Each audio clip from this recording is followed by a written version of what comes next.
Alhamdulillahilladzina amanu kutiba alaikumus siyam kama kutiba alal ladzina min qablikum la'allakum tattaqun.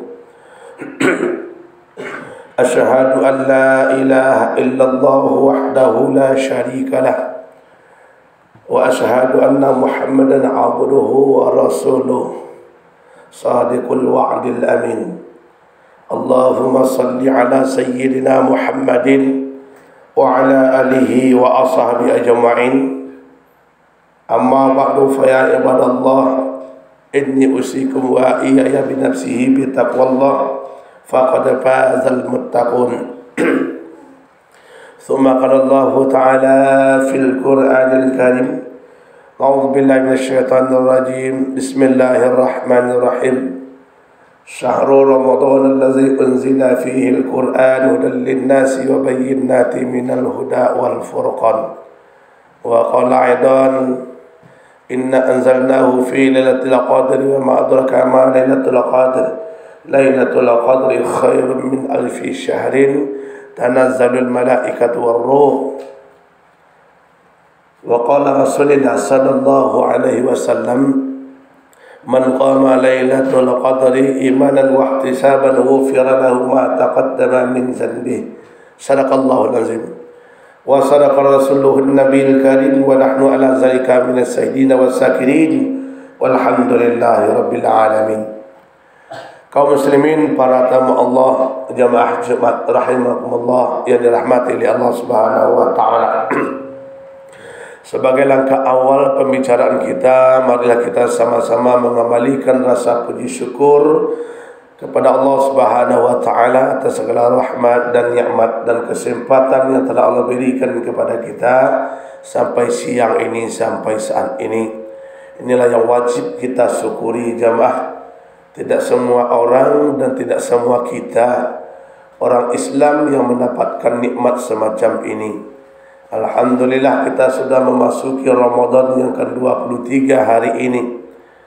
Bagi siapa yang tetap konsisten dan kontinu melakukan ibadah saum atau puasa pada siang harinya, dan konsisten kontinu melaksanakan ibadah salat siang atau malamnya sampai hari ini, dan menyahui panggilan Allah melaksanakan Jumat secara berjamaah, maka inilah orang yang paling beruntung jemaah, yang paling mendapatkan kasih sayang Allah pada hari ini. Maka oleh kerana itu, marilah kita tingkatkan rasa syukur kita kepada Allah pada hari ini. Tidak semua orang yang mendapatkan nikmat semacam kita pada hari ini. Salawat dan salam kita juga tidak henti-hentinya untuk selalu mendoakan kepada Allah Subhanahu wa taala, tertuju kepada seorang manusia agung, manusia pilihan Allah, Nabi kita, Nabi besar Muhammad sallallahu alaihi wasallam, dengan kesempurnaan ucapan Allahumma salli ala sayyidina Muhammad wa ala ali sayyidina Muhammad.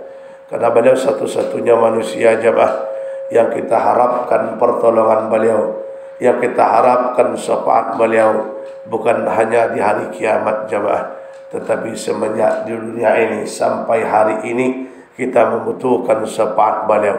Apabila seseorang manusia terlepas dari syafaat Nabi, maka tidak bergunalah kehidupan mereka di atas dunia, hidup sampai matinya. Sakratul mautnya gitu juga. Apabila mereka sudah tinggalkan oleh Rasulullah ketika sakratul maut, maka sengsaralah sakratul maut mereka. Maka oleh kerana itu, dengan kita selalu berselawat kepada beliau, insyaallah syafaat beliau bukan hanya di akhirat kelak, tapi di dunia insyaallah akan kita peroleh. Amin ya rabbal alamin.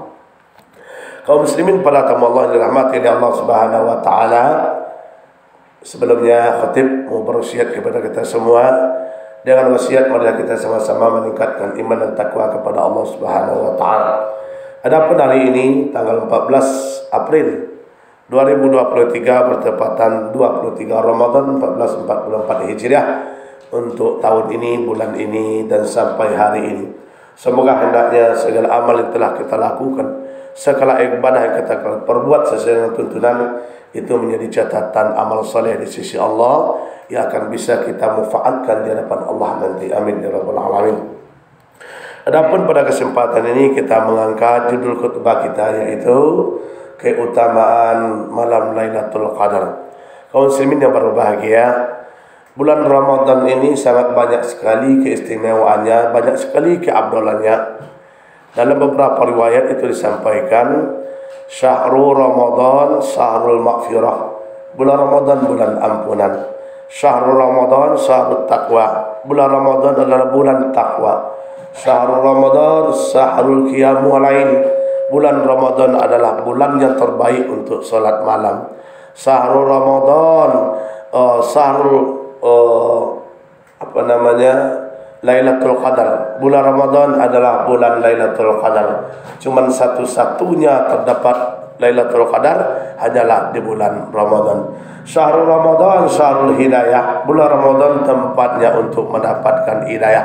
Syahrul Ramadan Syahrul Ilmi, bulan Ramadan adalah bulannya untuk kita memperbanyak ilmu dan mengingat ilmu yang telah kita punya dan menambah jikalau kita belum tahu. Di sangat banyak sekali keistimewaan bulan Ramadan bagi orang yang mengetahui dan orang yang mengimani sebetulnya, yaitu beriman kepada Ramadan karena Ramadan ini adalah pemberian Allah, nikmat dari Allah, bonus dari Allah kepada hambanya, bonus dari Allah kepada seluruh umat Muhammad yang mengaku Islam, bonus terbesar untuk kita jamaah, yaitu bulan Ramadan. Karena bulan Ramadan segala kebaikan, segala yang kita lakukan berwujud itu ibadah atau amal, itu akan dilipat gandakan oleh Allah Subhanahu wa taala.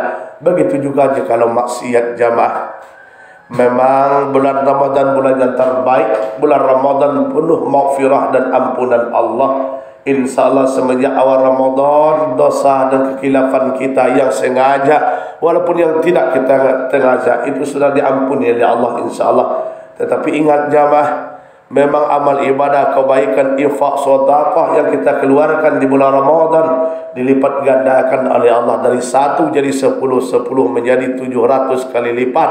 Tapi ingat kebalikannya jamaah, maksiat yang kita lakukan di bulan Ramadan berbeda di luar Ramadan. Di luar Ramadan kita melakukan maksiat 1 dicatat sebagai dosa 1, melakukan amal soleh di luar Ramadan 1 dicatat pahala 10. Tetapi di bulan Ramadan melakukan ibadah baik 1 dibalas dengan 700. Tetapi sayang jemaah, kalau seandainya kita melakukan maksiat di bulan Ramadan ini, di luar Ramadan dicatat dosa 1, tapi di luar Ramadan na'udzubillah, di dalam Ramadan na'udzubillah berapa dicatat oleh Allah? 70 jemaah. Kita melakukan maksiat 1 di bulan Ramadan dicatat dosanya 10 oleh Allah Subhanahu wa taala. Contoh kecil, di luar Ramadan kita judi, itu dosanya cuma 1 dicatat. Sekali kita judi dicatat 1. Tetapi di bulan Ramadan sempat kita judi sekali, itu dicatat Allah 70 dosa. Na'udzubillah. Ini harus kita waspadai, ini harus kita antisipasi supaya amal yang kita tumpuk di bulan Ramadan bisa menjadi amal soleh bagi kita nanti. Kaum muslimin yang berbahagia dirahmati oleh Allah Subhanahu wa taala. Keutamaan Lailatul Qadar sekarang kita sudah berada 10 terakhir. 10 terakhir ini wa akhiru itqun minan nar. 10 terakhir Ramadan pembebasan semuanya hamba dari api nerakanya Allah Subhanahu wa taala. Semuanya dibebaskan dari azab neraka. Bagi siapa? Ya, tentu dalam 10 terakhir Ramadan ini terdapat 1 malam jemaah, yaitu disebut dengan malam Lailatul Qadar. Lailatul Qadar ini ketentuan qadar ketentuan Allah. Ini sudah menjadi ketentuan Allah untuk kita semua. Tetapi kita berusaha semaksimal mungkin untuk mendapatkan Lailatul Qadar. Itu bukan gampang, butuh persiapan yang matang dan butuh keikhlasan dan tekad yang bulat. Semenjak mulai kapan, dari 10 malam terakhir Ramadan sampai kepada malam 29 Ramadan, itu kita harus waspada dan meningkatkan bermacam-macam amal soleh. Dan banyak sekali perjuangan yang harus kita lakukan 10 malam terakhir supaya kita mendapatkan itqun minan nar, akan dibebaskan oleh Allah dari azab neraka. Kenapa kok dibebaskan? Kalau seandainya kita mendapatkan Lailatul Qadar, maka di sini dalam ayat tadi sangat terang sekali. Inna anzalnahu fi lailatul qadri wa ma adraka ma lailatul qadri. Lailatul qadri khairun min alfi syahr. Lailatul qadri khairun min alfi syahrin. Lailatul qadar itu kata Allah khairun min alfi syahrin, lebih baik daripada 1000 bulan. 1000 bulan ini jamaah itu 84 tahun. Tidak ada mungkin yang dalam masjid ini umur kita sampai hari ini 84 tahun. Kalau seandainya kita mendapatkan Lailatul Qadar, maka sama pahalanya dengan beribadah 84 tahun lamanya. Ya, subhanallah. Maka dikatakan orang yang mendapatkan Lailatul Qadar, maka disebutlah mereka itu itskun minan nar, dibebaskan oleh Allah dari azab neraka Allah Subhanahu wa taala. Maka tapi perjuangannya bukan mudah jemaah. Ya, keutamaan malam Lailatul Qadar ini ada 3. Sebenarnya banyak, cukup 3 aja kita bahas secara sekelas. Yang pertama, keutamaannya lebih baik daripada 1000 bulan. Berarti lebih baik daripada 84 tahun. Yang kedua, malam Lailatul Qadar adalah pengampunan dosa. Sesuai dengan hadis Nabi, man qama Lailatul Qadri imanan wa ihtisaban ghufira lahu ma taqaddama min zanbi. Barang siapa yang niat tekad bulatnya dengan iman kepada Allah, berdiri mereka, beramal mereka, beribadah mereka pada malam Lailatul Qadar itu dengan perhitungan iman dan wahtisab, iman kepada Allah, perhitungan dengan ilmunya, dengan peraturannya, maka kata Nabi, ma taqaddama min zanbihi, semua dosa yang telah lalu, yang telah lewat itu dimaafkan dan diampuni oleh Allah Subhanahu wa taala. Di bulan malam Lailatul Qadar yang kedua keistimewaan di jemaah adalah malam pengampunan dosa. Yang ketiga keistimewaan malam Lailatul Qadar adalah bulan penuh rahmat, malam penuh rahmat. Rahmat Allah akan tercurah ke bumi pada malam hari itu. Siapa yang bawa jemaah? Malaikat Jibril jemaah. Disebut dalam ayat tadi Ruhul Amin, bahasa Al-Quran, bahasa kita artinya malaikat Jibril. Malaikat Jibril pada malam hari itu turun sampai fajar, ya, baru dia pulang kepada Allah Subhanahu wa taala, itu menjalankan semuanya tempat tinggal umat Islam. Dia kunjungi, tujuannya memberikan rahmat Allah, memberikan ampunan Allah. Tetapi sayang jemaah, kalau seandainya pada malam itu Jibril menepati kita sedang tidur, apalagi sedang judi, apalagi sedang bermaksiat, na'udzubillah min zalik, percumalah dan sia-sialah kehidupan manusia di atas dunia ini. Padahal malam itu malam istimewa. Kalau seandainya kita ditemukan oleh malaikat Jibril sedang sholat, seandainya tidak sedang sholat berarti sedang baca Quran, seandainya tidak sedang baca Quran sedang berdoa, seandainya tidak bisa sedang berdoa, sedang berzikir kepada Allah. Kalau seandainya kita dalam keadaan ini bertemu oleh malaikat Jibril pada malam itu jemaah, maka kita mendapatkan ghufira lahu ma taqaddama min zanbihi. Semua rahmat Allah dicucurkan kepada kita. Semua ampunan akan diberikan oleh malaikat atas perintah Allah Subhanahu wa taala. Ini yang perlu sekali kita ingat. Sekali dalam setahun Ramadan datangnya jemaah, dan sekali dalam setahun datangnya Lailatul Qadar. Jangan kita menganggap Ramadan ini seperti tebu, semakin ke ujung semakin hambar. Tidak, salah besar. Umat Islam sampai hari ini di sini yang banyak kelirunya. Dia menganggap Ramadan itu sama dengan tebu, semakin ke ujung semakin hambar. Ini keliru besar. Ramadan seperti kelapa jemaah, semakin tua semakin banyak minyaknya. Jangan kita sia-siakan, jangan terlalu memandang tinggi urusan dunia, beli ini beli itu untuk anak istri, kue rayonya, baju rayonya, sehingga kita melalaikan 10 malam terakhir ini. Tidak ada gunanya kehidupan manusia, kata Allah, kalau mereka mengganti ibadahnya dengan perbuatan dunia, pekerjaan dunia, apalagi di akhir-akhir Ramadan ini. Karena mengejar kehendak istri, mengejar kehendak orang rumah, mengejar kehendak anak, semuanya harus kita penuhi, sehingga kita melalaikan ibadah, apalagi 10 malam terakhir di bulan Ramadan. Sampai Ramadan lewat nanti, maka akan mereka kembali kepada dosa besar mereka. Kenapa? Mereka tidak akan mendapat ridho Allah Subhanahu wa taala. Mereka tukar ibadah mereka dengan pekerjaannya, mereka tukar ibadah mereka dengan dunianya. Maka oleh kerana itu, jangan kita sia-siakan di 10 malam akhir ini. Sangat banyak sekali. Dalam Quran tadi juga dikatakan syahrul Ramadan allazi unzila fihil Quran. 10 hari Ramadan ke akhir pun juga itu perbanyaklah, tingkatkan membaca Al-Quran. Sebab Al-Quran adalah hudan, turunnya dalam bulan Ramadan. Pertama turun 17 Ramadan, 27 Ramadan turunnya dari Lauhul Mahfuz yaitu ke Baitul Izzah atau langit pertama. Kaum muslimin berbahagia dirahmati oleh Allah Subhanahu wa taala. Jadi mudah-mudahan kita bisa memahami, ya. Mungkin awal Ramadan kemarin atau pertengahan Ramadan kemarin mungkin agak kurang ibadah kita. Ini mumpung masih Allah memberikan kesempatan kepada kita. Jangan kita sia-siakan. Ya, jangan kita sia-siakan. Yang terutama adalah masalah salatnya 5 waktu.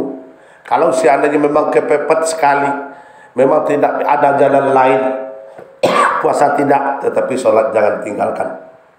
Kalau boleh dipilih jemaah, lebih baik meninggalkan puasa daripada meninggalkan salat. Ini sekarang banyak terbalik umat Islam jemaah. Mereka berkejar mengejar puasa, tetapi solat mereka abaikan. Datang bulan Ramadan mereka puasa, bertahan dari pagi sampai malam, tapi solat mereka kesampingkan. Inilah perbuatan yang sangat salah sekali. Apa salahnya? Puasa tidak diterima oleh Allah Subhanahu wa taala jika kalau kita tidak solat. Tapi kita solat belum mampu untuk puasa karena keadaan mungkin. Sebab manusia ini selalu dialasan dengan keadaan-keadaan. Padahal 11 bulan kemarin kemana saja. Datang 1 bulan kita alasannya, oh ini mau ini dapat, ini mau beli, ini belum ada. Itu selalu alasan manusia setiap tahun. Tapi 11 tahun kemarin itu kemana saja. Aktivitas yang kita kerjakan, uang yang kita cari kemana saja. Sehingga kasih sayang Allah diterapkan di bulan Ramadan, kita mengabaikan dan mensepelekan. Inilah alasan manusia yang tidak pernah habis-habisnya setiap tahun berganti tahun. Ya, tetapi kalau memang keadaan itu tidak ada jalan lain, puasa tidak sanggup, yang salat jangan kita tinggalkan. Kalau seandainya habis Ramadan kita mati, sudah ada yang diperhitungkan di depan Allah Subhanahu wa taala. Apa? Masalah salat. Tetapi kita puasa, infak, sedekah, membayar fitrah di bulan ini kita, tetapi solat yang kita tidak kita kerjakan, mati setelah Ramadan, belum ada yang bisa kita pertanggungjawabkan di depan Allah Subhanahu wa taala. Kaum muslimin jemaah Jumat rahimakumullah dirahmati oleh Allah Subhanahu wa taala. Semoga kita bisa dalam bulan Ramadan ini, kita menganggap akhir bulan Ramadan, belum tahu kita akan bertemu dengan Ramadan yang akan datang, bisa kita membenahi diri. Mungkin keteledoran dan kesalahan dan kelalaian kita mungkin banyak sekali karena kita manusia biasa. Maka sebaik-baik manusia berfikirlah, atafakkaru, pikirkan, ya, bergerak tangan dengan siapa, berkedip mata itu oleh siapa, bergerak kaki itu dari siapa, mangap mulut itu dari siapa, bernapas itu dari siapa, bisa bekerja itu dari siapa, bisa menyandang tandan sawit itu dari siapa, rezeki itu dari siapa. Kita kembalikanlah kepada ke situ. Wujud dari kita bersyukur kepada Allah, salah satunya datang bulan Ramadan, kita hargai dan kita hormati. Semoga semua yang kita lakukan bernilai amal di sisi Allah Subhanahu wa taala. Yang terakhir, mari kita sama-sama di akhir Ramadan ini bersama-sama mengeluarkan zakat dan fitrah. Kalau kita punya rezeki lebih, kita keluarkan zakatnya. Kesempatan emas di bulan Ramadan kita untuk berbagi, mengeluarkan sedekahnya, atau namanya zakat mal. Apapun bentuk zakatnya kita keluarkan di bulan Ramadan, kita salurkan sesuai dengan semestinya, termasuk zakat fitrah atau fitrah dalam mensucikan harta kita, mensucikan kita dalam menjalankan ibadah puasa sesuai dengan hadis Nabi mengatakan, farda Rasulullah sallallahu alaihi wasallam zakatul fitri tuhratan lis-shaimi minal lagwi war-rafat wa tu'matan lil masakin. Ya, ibadah zakat fitrah itu adalah untuk membersihkan puasa kita. Ya, ada kurang baiknya, mungkin ucapan kotor banyak dalam kita puasa, maka dibersihkanlah melalui zakat. Ya, seterusnya untuk makan bagi fakir dan miskin. Jadi kita salurkan, kita keluarkan, walaupun kita puasa, kalau tidak kita bayar zakat, puasa pun kita mubazir. Walaupun kita sholat, kita puasa, tapi tidak dibayar fitrahnya, maka sama halnya sama dengan bohong. Maka oleh karena itu, marilah kita sama-sama di akhir Ramadan ini sampai batasnya Idul Fitri nanti, mari kita sama-sama mengeluarkan zakat dan fitrah atau nikmat rezeki yang Allah berikan kepada kita. Mungkin itu saja yang bisa sampaikan pada kesempatan